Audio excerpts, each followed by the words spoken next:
부동산 엑스파일 굿모닝 신소장의 신소장입니다. 안녕하십니까 여러분. 잦은 업데이트, 유익한 방송, 그리고 공부가 되는 방송을 위해서 항상 노력을 하도록 하겠습니다. 김PD님께서 계속 쪼으셔가지고 지금 방송을 계속 올리고 있습니다. 너무 여태까지 방송에 소홀했던 것 같기도 하고요. 그리고 제가 하고 싶은 이야기들을 예전에는 방송 원고를 해서 올리기로 했어요. 근데 그것보다도 부동산 톡 그런 방법으로 한 가지 주제를 정해가지고 거기에 대해서 저의 생각을 기탄 없이 준비 없이 이야기를 해보려고 합니다. 그런데 그렇게 하니까 이야기가 계속 3000포로 가. 3000포로 가도 부동산 정보 쪽으로, 인포메이션 쪽으로 여러분에게 도움이 될 수 있는 그런 3000포로 갈 수 있는 그런 유익한 방송이 될 수 있도록 노력해보도록 하겠습니다. 자, 오늘은 제가 부동산 투자를 할 때 기본은 알아야 된다 라는 이야기로 시작을 해보도록 하겠습니다. 제가 이 방송 마이크를 지금 잡고 있는 거는 어떤 방송에서 재개발에 대해서 틀린 정보라고 하면은 틀린 용어로 했죠. 그것 때문에 티격태격 하다가 좋은 PD님을 만나서 이렇게 방송을 시작하게 된 건데요. 아니면은 저도 스스로 방송을 준비하려고 했는데 너무 막연하니까 그냥 부동산 팟캐스트 여러분들은 어떻게 방송을 하나 많이 들어봤어요. 그래서 좀 댓글로 지적질을 많이 했죠. 이건 아니다. 이건 법률적으로 좀 틀리다. 물론 재개발에 관해서 제가 그 방송에 댓글 지적질했던 거는 물론 그런 일환으로 했었죠. 많이 깠습니다. 댓글로 많이 이건 틀린 것 같다. 그러니까 주장이 틀린 건 상관이 없어요. 제가 틀린 걸 수도 있죠. 하지만 뭐 법률적인 부분이나 아니면 제도적인 부분, 법리적인 부분, 내가 물론 그렇게 잘 알진 않지만 명백히 틀린 것은 제가 얘기를 해드려야겠죠. 근데 제가 에피소드가 이렇게 쌓이고 나서 그리고 하나 둘 개씩 법률적인 얘기를 하고 나서 보면 제가 틀린 얘기를 할 수도 있어요. 틀린 이야기를 하는 경우도 많이 있더라고요. 많진 않아요. 많진 않은데 그래도 좀 있는 것 같은데 그럴 때마다 제가 수정하고 그리고 이것은 틀렸다, 죄송하다라는 얘기를 하지만 포스트 신 소장이 또 와서 제가 간과했던 부분을 야야 이것도 모르냐 하면서 지적할 수도 있는 얘기죠.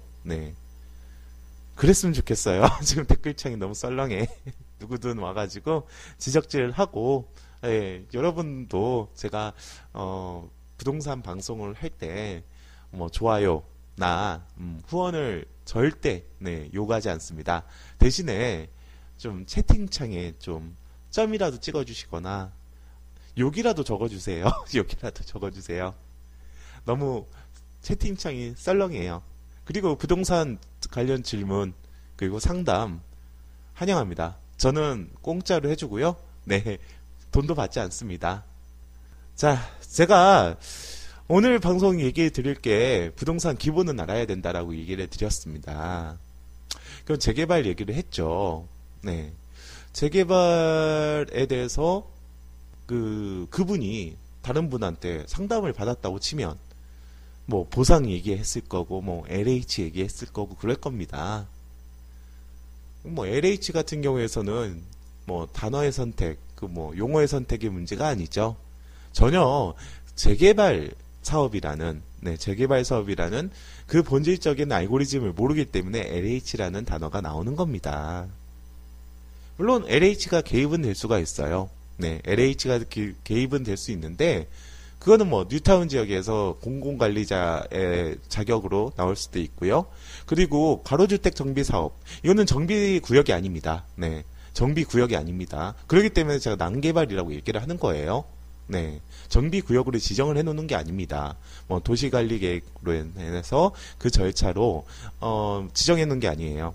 근데 그 가로주택 정비 사업에서도 네, LH가 개입이 가능하죠. 네, 공동시행장으로 하거나 아니면은 단독으로 네, 시행이 가능할 수도 있습니다.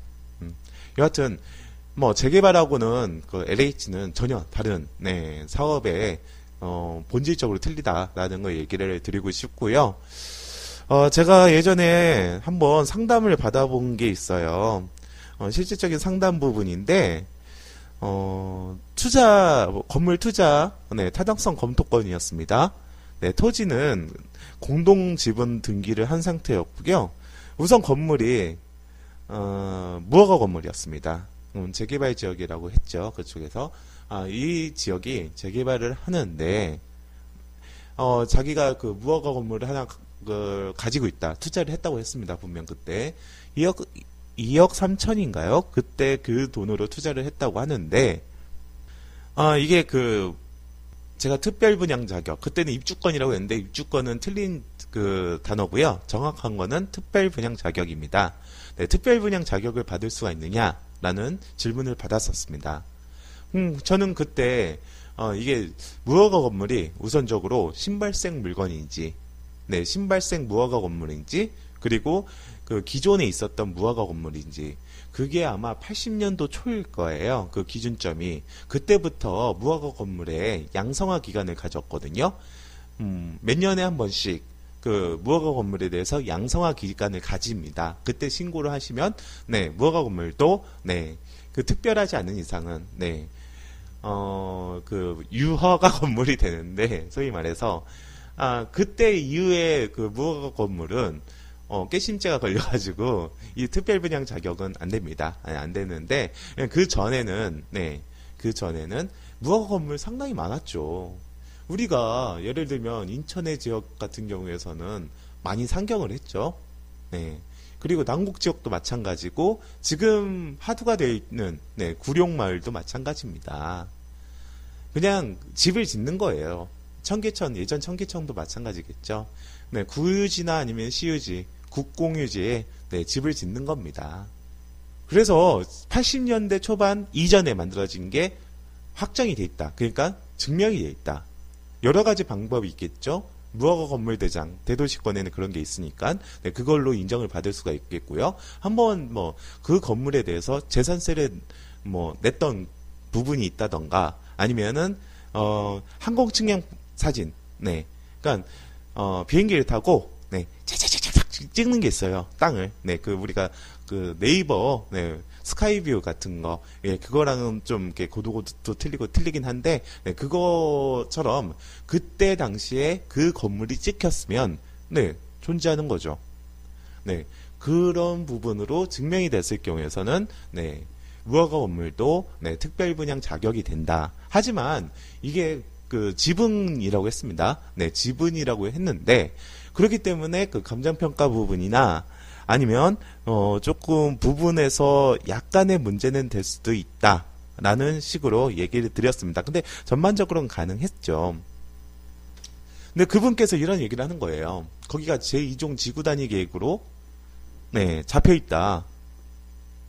2종이 아니죠. 1종일 겁니다. 예, 2종이 신도시니까, 네.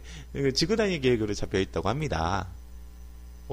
재개발의 지구단위 계획. 물론, 지금 서울시에서, 모 지역에서 지금, 서울시, 시청에서, 재건축에, 네.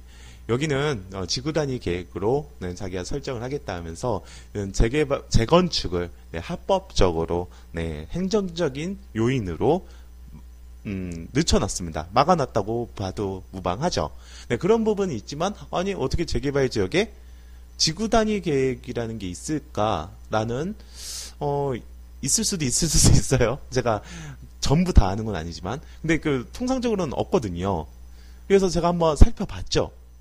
네, 살펴봤는데 그 번지수를 달라고 했죠. 그 번지수를 받았는데 거기는 도시개발 사업이었습니다. 도시개발 사업. 재개발 지역이 아니죠. 네, 재개발 지역이 아닙니다. 우리가 용산 참사도 마찬가지예요. 용산 재개발, 용산 재개발도 얘기를 하지만 그 용산 참사했던 그때 국제업무지구, 네, 국제업무 빌딩, 네, 주변 사지구인가요? 그건데 거기는 도시환경 정비 사업이에요. 이건 엄연히 틀립니다. 같은 절차, 대부분 같은 절차지만 틀린 부분이 있어요. 그런 부분이 있는데 도시개발 사업과 재개발 사업은 천지차이입니다. 그러니까 네, 제 실질적인 저의 그 컨설팅은 틀린 거죠. 틀린 게 돼버린 거죠. 그래서 부랴부랴 그 관련 자료를 살펴봤습니다. 살펴보니까 한지 방식으로 가는 것 같더라고요. 그리고 그린벨트 해제가 추가가 되었습니다. 이런 지역은 됩니다. 그린벨트가 해당 도시개발 사업을 진행하기 위해서 그린벨트를 풀었다는 것은 막강한 추진 동력이 있다는 겁니다. 최순실이 있다는 거죠. 소위 말해서. 무슨 신조어가 있어요. 신조어. 최순실스럽다. 최순실이 있다. 그러면 추진이 된다? 네, 그런 부분이 있다는 겁니다. 그래서 제가 얘기를 또 바꿨죠. 전화를 다시 드려서 간보율이 아직 미진한 상태이기 때문에 현재는 투자성 이게 한지 방식이거든요. 그러면은 해당 토지에 대해서 간보율이라는 게 정해집니다. 네, 그 간보율이 형편없었거든요. 그때 당시에는 제가 볼 때는. 근데 그거를 아예 형편없으니까 네, 거 잘못 투자했다라고 말할 수는 없잖아요. 또 그래서 제가 지금 현재로서는 알 수 없다. 이게 우리 뭡니까? 내부자들에 나오는 그렇게 보여진다. 네, 그런 식으로 애둘러서 얘기를 드려본 적이 있어요. 무허가 건물이지만 토지 자체의 소유권을 취득한 거기 때문에 보상 대상은 된다고 했습니다. 자, 틀린 겁니다. 네, 틀린 겁니다. 도시개발 사업과 재개발 사업은 여기서 틀린 부분이 있죠. 자, 그분은 2억 4천이라는 돈을 투자를 했습니다. 그쪽은 다 쓰러져가는 지역이에요. 제가 광명 지역에 있는 도시개발 사업이었는데 그쪽에 보면은 네, 무허가 건물들이 있습니다. 근데 그쪽은 임대차도 줄 수가 없어요. 그러니까 그 2억 4천이라는 돈을 생돈을 집어넣은 거예요. 우선적으로는. 자, 제가 말하고 싶은 건 이거예요.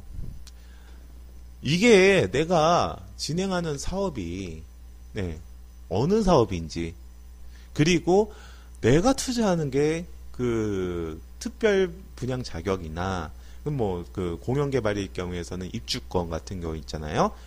택지를 받는다던가 네, 그런 부분들이 정확한 건지 그거는 살펴봐야 되잖아요. 이거는 그분을 욕하는 게 아니라 우리가 이런 겁니다. 투자자분들은 어쩔 수가 없어요. 왜 어쩔 수가 없냐면 이게 부동산이라는 게 제가 항상 말씀드리지만 제도적인 부분 그리고 법률적인 부분이 쇠사슬로 묶여 있거든요. 쇠사슬로 묶여 있기 때문에 이거를 혼자 돌파할 수가 없습니다. 그렇기 때문에 인적, 즉 사람을 믿고 투자할 수밖에 없는 거죠.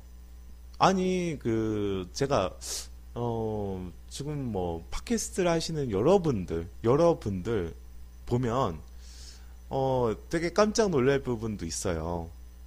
예를 들면 저도 무슨 경매왕 네 도기환 씨의 강의를 저는 많이 듣거든요. 팟캐스트를. 제가 팟캐스트 중에서 가장 많이 듣는 거는 저를 소중한 인연을 만들어주고 그리고 팟캐스트에 네, 데뷔를 시켜주신 유명하신 분이 있죠. 네, 그분 방송은 듣습니다. 깔 거 없나 말꼬리 잡을 거 없나 죄송합니다. 네, 그런 식으로 좀 듣긴 하는데 그것도 그렇지만 도기환 님의 네, 방송을 한번 들어보면 맞다 그런 게 있어요. 그러니까 예를 들어 보면은 장기적으로 주소 불문하고 주소 없는 그러니까 점유자인데 완전 집만 몇 개 있고 주변에 물어보면은 나타나지 않은 게 한 몇 년 됐다. 1년 됐다. 네, 그런 집 속에, 네, 그 짐이 있다. 이거를 어떻게 정리를 하냐. 그거 임의로 처분해도 그분 1년 동안 안 난다는데 날 리가 없다. 라고 했습니다. 이거는 그 실무상에서 그 경험상에 나오시는 거거든요. 그 얘기를. 그거는 팟캐스트라는 다중으로, 예, 불특정 다중으로 얘기하기에는 너무 비싼 정보입니다. 당연한 겁니다. 저도 그렇게 처리를 했었거든요. 그래서 처리를 하면서도 딱 실제적으로 강의를 들었을 때, 아, 맞다. 그런 생각을 한 거예요, 저도. 당연한 거지만 그것을 이야기를 하고 그게 하나의 정보가 된다는 거. 그리고 그 정보가 실제적으로 지리를 준 사람한테, 예, 지리를 준 사람한테 도움이 된다는 거. 네. 저도 그런 방송을 하고 싶거든요. 그런 방송을 하고 싶은데, 여하튼, 또, 삼천포가 갔나요? 어디까지 이야기했더라? 네. 그런, 부동산 팟캐스트를 들어보면, 그러니까, 기본을 모르는 분들도 좀 있겠구나라는 거. 저는요, 부동산을 공부를 할 때는 다양하게 듣습니다. 여기저기 들어요. 그리고 저는 그 RTN 방송이나 부동산 방송도 많이 들어요. 그리고 제가 아시는 분들도 많이 출연을 하시긴 하는데, 뭐 공인중개사 자격증을 해서 부동산을 하시는 분이지만, 네, 공인중개사가 아니라 그쪽에 패널로 출연을 하실 때는 어디 연구소 소장님이 되어 계시더라고요. 아, 참 연구소 많아요. 부동산 연구소 많아요. 참 대한민국에. 근데 그러면서도 물건을 얘기를 해줘. 참 어떨 때는 제가 시절 좋았을 때 2007년도, 2006년도 때는 재개발 물건을 했을 때 내가 아는 물건을 방송을 하더라고요. 예, 그런 적도 있었는데 여하튼 매체가 많아짐으로써 그리고 사람을 믿고 투자하는 시장 상황이 되면서 이제는 홈쇼핑처럼 부동산을 파는 시기가 왔습니다. 그런 시절에서는 부동산을 직접 가보지 않고, 그 부동산은, 저는 그 아나운서 멘트나 그 부동산 방송의 패널의 멘트, 아니면 팟캐스트를 통해서 투자를 유치한다거나, 아니면은, 물건을 소개한다는 팟캐스트가 있다고 한다면, 그 사람을 사는 게 아니거든요. 그 물건을 산다는 거죠. 근데 사람을 믿고 투자를 한다는 거예요. 자, 만약에 이 방송은 제가 프리스타일로 간 방송이지만 이 방송의 제목을 다시 짓는다고 한다면 부동산 투자는 독고다이다 2로 짓고 싶습니다. 자, 그 부동산 방송 얘기하면서 제가 간단하게 또 얘기 드리면 부동산 방송에서는 why 신축만 이야기할까요? 신축 주택, 신축 다세대 주택 많이 팔아먹었거든요. 왜 신축일까요? 구옥 중에서는 예를 들면 한 3년 된 다세대 빌라 그런 것 중에서는 투자 매물이 전혀 없었던 건가요? 아니죠. 분명 이유가 있죠. 자, 그렇습니다. 쇼핑몰처럼 홈쇼핑처럼 여러분이 쉽게 정보를 접근할 수 있으면 부동산이라는 건 아니불자 움직이지 않는 재산입니다. 하지만 유통비를 주고 구입을 할 수밖에 없어요. 신기하죠? 네. 그리고 부동산 투자를 하신다고 한다면 내가 투자를 했다.